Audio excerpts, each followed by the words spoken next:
يستعد الناخب الوطني وليد الركراكي للإعلان عن اللائحة النهائية للمنتخب المغربي تحضيرا للدخول في معسكر إعداد بمركب محمد السادس لكرة القدم بالمعمورة خلال شهر مارس الجاري، تأهبا لمواجهة موريتانيا وأنغولا وديا.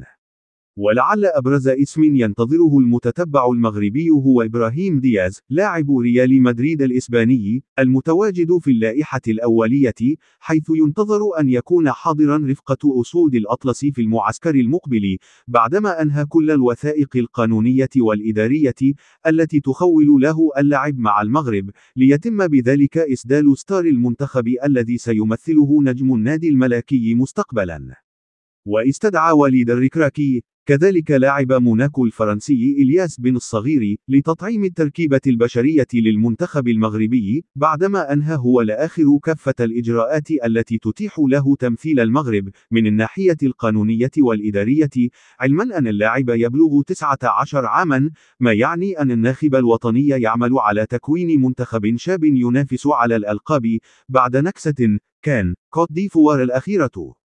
ومن بين الأسماء التي من الممكن تواجدها رفقة المنتخب المغربي في المعسكر الإعدادي المقبل، آدم أزنو، لاعب شبان بايرن ميونخ الألماني، الذي أعاد نشر صورة اختياره للمغرب التي كان قد أزالها بعد استبعاده من تشكيلة المنتخب الوطني في مونديال أقل من 17 سنة، في انتظار حسم حضوره مع الأسود أو الأشبال.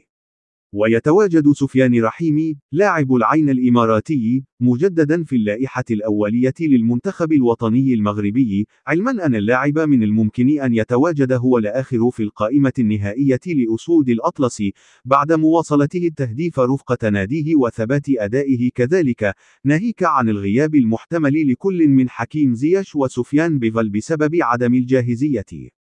وينتظر أن يتم استدعاء لاعبين آخرين للحضور لمعسكر المنتخب الوطني المغربي، كربيع حريمات لاعب الجيش الملكي، في ظل ما يقدمه مع فريقه في البطولة الاحترافية خلال الآونة الأخيرة، في انتظار الكشف عن اللائحة النهائية للمنتخب المغربي، خصوصا وأن وليد الركراكي كان قد صرح بأنه سيجري العديد من التغييرات على القائمة.